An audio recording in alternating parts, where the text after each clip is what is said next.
여러분, 고전 시가를 읽다 보면 이런 생각이 들 때가 있습니다.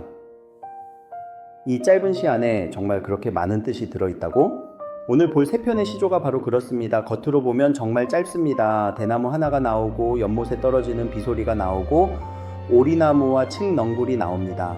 그런데 이 자연물들은 그냥 풍경이 아닙니다.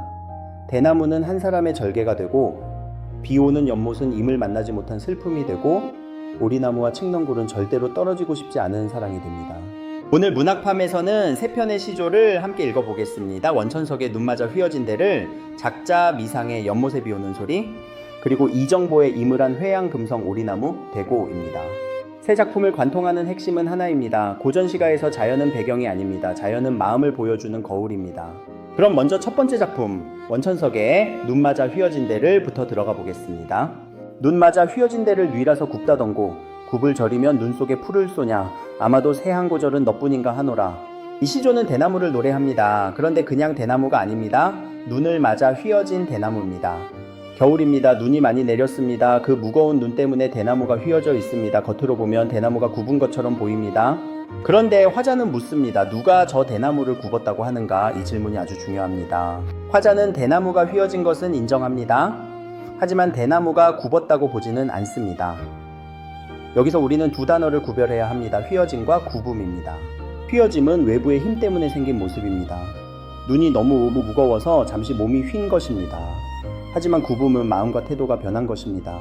스스로 절개를 버리고 신념을 꺾고 지조를 잃는 것입니다. 화자는 말합니다. 저 대나무가 정말 굽은 존재라면 어떻게 눈 속에서도 저렇게 푸를 수 있겠는가? 여기서 대나무의 푸름은 그냥 색깔이 아닙니다. 절개입니다. 지조입니다. 고난 속에서도 변하지 않는 마음입니다. 이 작품에서 우리가 먼저 붙잡아야 할 지점은 바로 이것입니다. 겉모습만 보고 본질을 판단하지 말라는 것입니다. 대나무는 눈 때문에 휘어져 있지만 그 속은 여전히 푸릅니다. 사람도 마찬가지입니다. 시대가 바뀌고 세상이 흔들리고 현실이 사람을 누를 때가 있습니다. 그럴 때 사람은 겉으로 잠시 낮아질 수 있고 잠시 물러설 수도 있습니다. 하지만 마음의 중심까지 무너진 것은 아닐 수 있습니다. 이 시조는 바로 그 차이를 보여줍니다. 두 번째로 중요한 말은 세한고절입니다. 세한은 추운 계절입니다. 고절은 외롭게 지키는 절개입니다. 따뜻한 봄날에는 누구나 푸를 수 있습니다. 편안한 상황에서는 누구나 멋진 말을 할 수 있습니다. 하지만 진짜 절개는 겨울에 드러납니다. 눈이 내리고 바람이 불고 모든 것이 얼어붙는 시간, 그때도 푸름을 잃지 않는 존재, 그것이 이 작품 속 대나무입니다. 그래서 화자는 마지막에 말합니다. 아마도 세한고절은 너뿐인가 하노라. 이 말은 대나무를 칭찬하는 말이면서 동시에 절개 있는 삶을 예찬하는 말입니다. 그렇다면 이 작품에서 꼭 잡아야 할 핵심 개념은 무엇일까요? 첫 번째는 관습적 상징입니다. 고전 문학에서 대나무는 오래전부터 절개와 지조를 상징했습니다. 겨울에도 푸르고 줄기가 곧고 마디가 분명하며 쉽게 꺾이지 않기 때문입니다. 그래서 대나무는 지조 있는 선비, 충절을 지키는 인물, 변하지 않는 마음을 나타내는 소재로 자주 쓰였습니다. 이 시조에서도 대나무는 단순한 식물이 아니라 화자가 담고 싶은 정신입니다. 두 번째 핵심 개념은 의인법입니다. 화자는 대나무를 그냥 사물처럼 보지 않습니다. 너뿐인가 하노라 라는 말 속에서 대나무는 사람처럼 지조를 지닌 존재가 됩니다. 세 번째 핵심 개념은 서리적 표현입니다. 굽을 저리면 눈 속에 풀을 쏘냐? 이것은 정말 대답을 바라는 질문이 아닙니다. 이미 답은 정해져 있습니다. 정말 굽은 존재라면 눈 속에서 풀을 수 없습니다. 그러므로 저 대나무는 굽은 것이 아닙니다. 이렇게 화자의 판단을 강하게 드러냅니다. 이제 배경 지식을 조금 더 살펴보겠습니다. 원천석은 고려 말 조선 초의 인물로 알려져 있습니다. 이 시기는 단순한 왕조 교체 시기가 아니었습니다. 한 시대가 무너지고 새로운 시대가 세워지는 격변의 시간이었습니다. 이때 어떤 사람들은 새 왕조에 협력했고 어떤 사람들은 옛 왕조에 대한 절의를 지키려 했습니다. 원천석은 고려에 대한 절의를 지킨 인물로 이해됩니다. 그래서 이 시조의 대나무는 더 깊은 의미를 갖습니다. 눈은 단순한 겨울 풍경이 아닙니다. 시대의 압박이고 절개를 시험하는 고난입니다. 그리고 대나무는 그 속에서도 푸른 존재입니다. 겉으로는 휘어져 보일 수 있습니다. 하지만 마음은 꺾이지 않았습니다. 이 작품을 시험에서 볼 때는 이렇게 정리하면 됩니다. 눈은 시련과 고난입니다. 대나무는 절개와 지조입니다. 푸름은 변하지 않는 마음입니다. 그리고 전체 주제는 고난 속에서도 절개를 지키는 태도에 대한 예찬입니다. 여기서 질문 하나를 던져볼까요? 사람이 힘든 상황에서 잠시 흔들리는 것과 마음의 신념 자체를 버리는 것은 같은 일일까요? 이 시조는 말합니다. 아니다. 겉으로 휘어진다고 해서 마음까지 굽은 것은 아니다. 첫 번째 작품에서 우리는 고난 속에서도 굽지 않는 마음을 보았습니다. 그런데 두 번째 작품에서는 마음이 전혀 다른 방식으로 흔들립니다. 이번에는 절개가 아닙니다. 지조도 아닙니다. 이번에 우리를 흔드는 것은 아주 작은 소리입니다. 연못에 떨어지는 비 소리입니다. 그 작은 소리 하나가 한 사람의 꿈과 그리움을 깨워버립니다. 작자 미상의 연못에 비 오는 소리입니다. 연못에 비 오는 소리 그 무엇이 놀랍건데 인보러 가던 꿈이 못 보고 깨뒀던 고 잎 우희 구슬만 담겨 눈물 듣듯 하더라. 이번 작품의 분위기는 완전히 달라집니다. 첫 번째 작품이 절개와 지조의 시였다면 두 번째 작품은 그리움과 슬픔의 시입니다. 조용한 밤을 떠올려 보세요. 화자는 잠들어 있습니다. 그런데 그 잠은 그냥 잠이 아닙니다. 꿈속에서 사랑하는 임을 만나러 가는 중입니다. 현실에서는 임을 만날 수 없었습니다. 그래서 꿈속에서라도 임을 보러 가고 있었습니다. 그런데 바로 그 순간 연못에 비가 떨어지는 소리가 들립니다.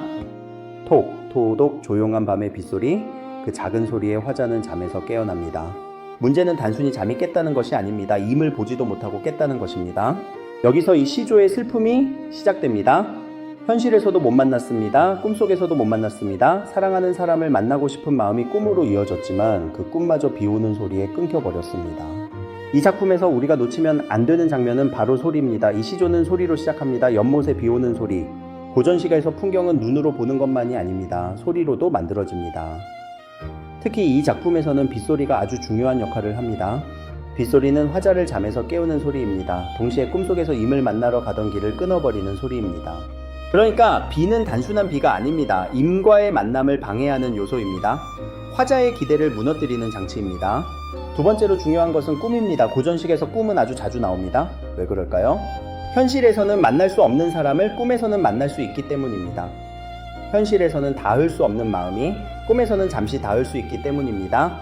그래서 꿈은 현실의 한계를 넘어서는 통로입니다. 그런데 이 작품에서는 그 꿈조차 완성되지 않습니다. 임을 보러 가던 중이었습니다. 하지만 임을 보지 못하고 깹니다. 이 표현이 정말 중요합니다. 못 보고 깨뒀던 고. 이 말에는 허탈함이 들어있습니다. 아쉬움이 들어있습니다. 원망도 조금 들어있습니다. 왜 하필 지금 깼을까? 왜 임을 보기 직전에 꿈이 끊겼을까?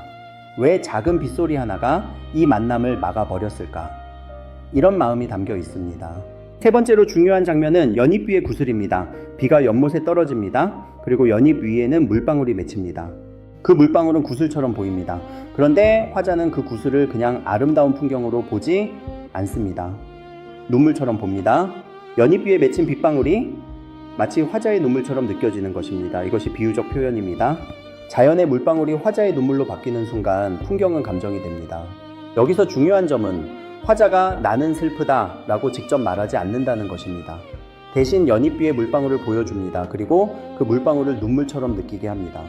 이게 고전시가의 세련된 표현 방식입니다. 감정을 직접 설명하지 않고 자연물을 통해 보여주는 것입니다. 이 작품의 핵심을 정리해 보겠습니다. 첫 번째는 청각적 이미지입니다. 비 오는 소리는 눈으로 보는 장면이 아니라 귀로 듣는 장면입니다. 두 번째는 꿈의 기능입니다. 꿈은 임을 만날 수 있는 비현실적 통로입니다. 하지만 이 작품에서는 그 통로가 끊깁니다. 그래서 꿈은 희망이면서 동시에 좌절의 장치가 됩니다. 세 번째는 비유입니다. 연잎 위의 물방울을 눈물에 빗대어 화자의 애상적인 정서를 효과적으로 드러냅니다.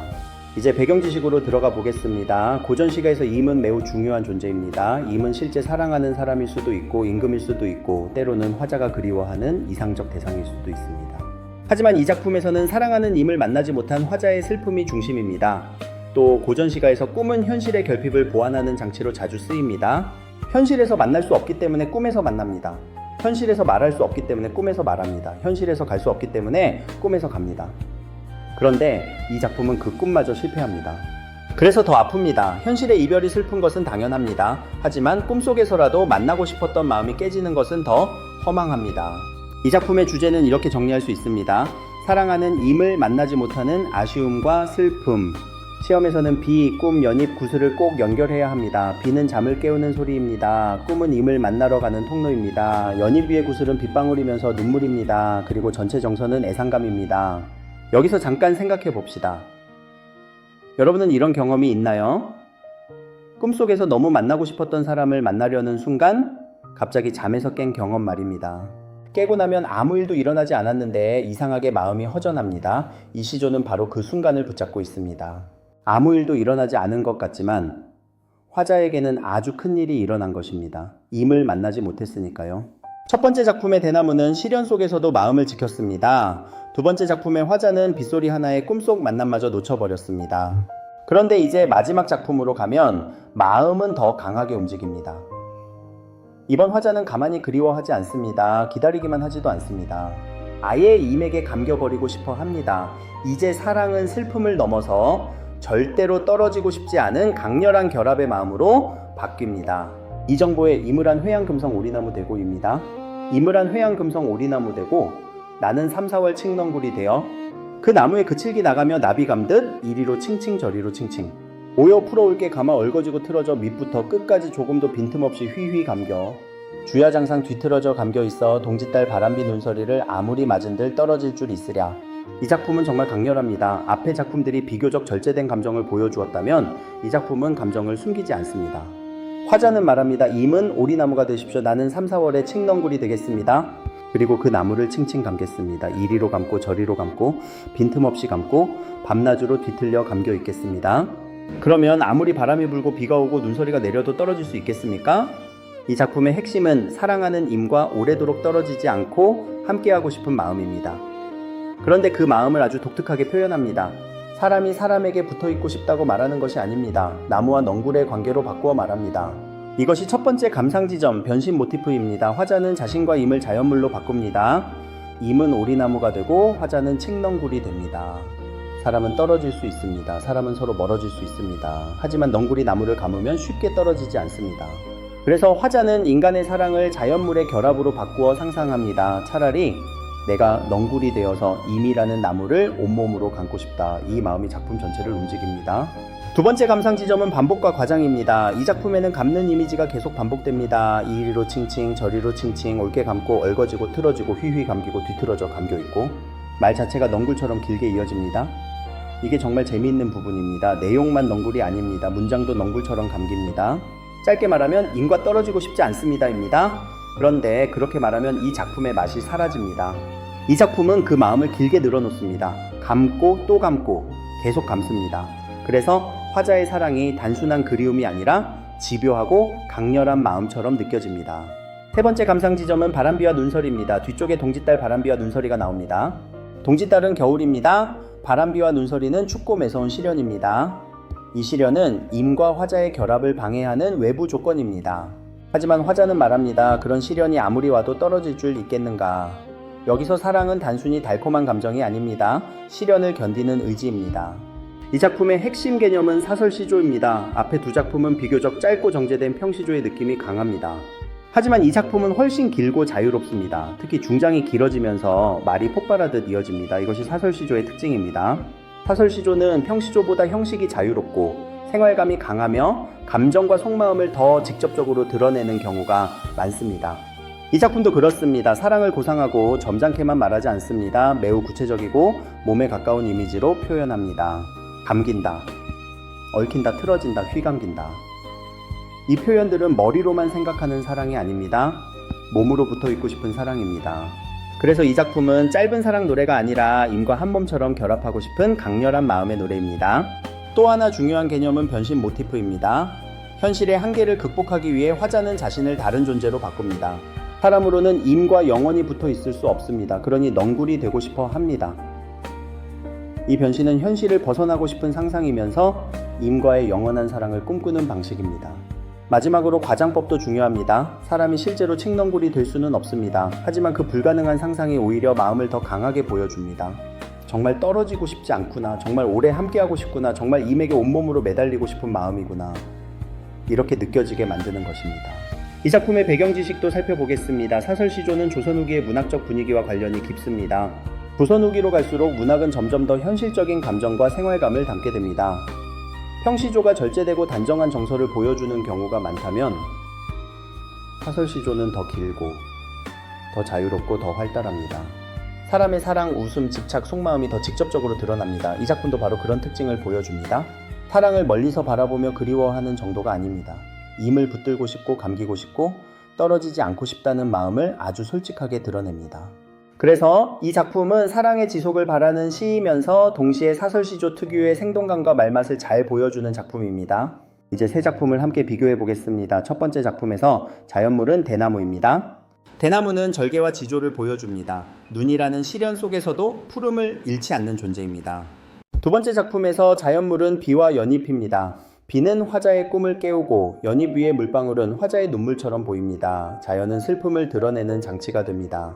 세 번째 작품에서 자연물은 오리나무와 칡넝굴입니다. 오리나무는 임이 되고 칡넝굴은 화자가 됩니다. 자연은 사랑의 결합을 상상하는 비유가 됩니다. 정리하면 이렇게 됩니다. 대나무는 절개입니다. 비 오는 연못은 슬픔입니다. 오리나무와 칡넝굴은 간절한 사랑입니다. 같은 자연물이지만 역할은 다릅니다. 하나는 정신을 보여주고 하나는 감정을 보여주고 하나는 마음의 간절함을 보여줍니다. 여기서 고전시가를 읽는 아주 중요한 방법이 나옵니다. 고전시가에서 자연물을 볼 때 그냥 풍경으로만 보면 안 됩니다. 대나무가 나오면 왜 하필 대나무인지 생각해야 합니다. 비가 나오면 그 비가 화자의 마음과 어떻게 연결되는지 봐야 합니다. 넝굴이 나오면 왜 화자가 넝굴이 되고 싶어 하는지 물어야 합니다. 자연물은 언제나 마음과 연결됩니다. 시험에서도 이 부분이 자주 나옵니다. 소재의 속성이 무엇인가? 그 속성이 화자의 정서와 어떻게 연결되는가? 그리고 그 소재가 작품의 주제를 어떻게 강화하는가? 이 세 가지를 잡으면 고전시가는 훨씬 쉬워집니다. 오늘 본 세 편을 다시 한 문장씩 정리해 보겠습니다. 원천석의 눈맞아 휘어진 대를 고난 속에서도 절개를 지키는 대나무를 통해 지조 있는 삶을 예찬한 작품입니다. 작자미상의 연못에 비오는 소리는 비오는 소리에 꿈에서 깨어 임을 만나지 못한 화자의 슬픔을 노래한 작품입니다.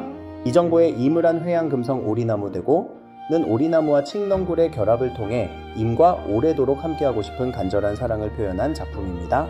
여러분, 이제 처음 질문으로 돌아가 보겠습니다. 짧은 시 안에 정말 많은 뜻이 들어있을까요? 네, 들어있습니다. 대나무 하나에도 한 시대의 절개가 들어있고 빗소리 하나에도 만나지 못한 사랑의 슬픔이 들어있고 넝굴 하나에도 떨어지고 싶지 않은 마음이 들어있습니다. 고전시가는 짧기 때문에 가벼운 것이 아닙니다. 짧기 때문에 더 압축되어 있습니다. 짧기 때문에 한 단어, 한 이미지, 한 소리가 더 중요합니다. 그래서 오늘 세 편의 시조를 기억할 때 작품 제목만 외우지 마세요. 눈 속에서도 푸른 대나무를 떠올리세요. 연못에 떨어지는 빗소리를 떠올리세요. 오리나무를 칭칭 감는 칡넝굴을 떠올리세요. 그러면 작품의 주제는 자연스럽게 따라옵니다. 고전시가에서 자연은 그냥 풍경이 아닙니다. 자연은 화자의 마음이 숨어있는 암호입니다. 그 암호를 읽는 순간 짧은 시조 한 편은 더 이상 짧지 않습니다. 그 안에는 한 시대의 신념이 있고 한 사람의 그리움이 있고 끝까지 이어지고 싶은 사랑의 마음이 있습니다. 여러분은 오늘 세 편 중 어떤 이미지가 가장 오래 남나요? 눈 속에서도 푸른 대나무인가요? 꿈을 깨운 연못의 빗소리인가요? 아니면 오리나무를 칭칭 감아오른 칡넝굴인가요? 그 이미지를 하나만 기억해 두세요. 시험 문제 속에서 이 작품들을 다시 만났을 때 그 이미지가 작품의 주제와 정서를 다시 선명하게 꺼내줄 것입니다. 오늘도 문학판과 함께 해주셔서 고맙습니다. 다음 시간에는 또 다른 작품 속에 숨어있는 마음의 암호를 함께 풀어보겠습니다.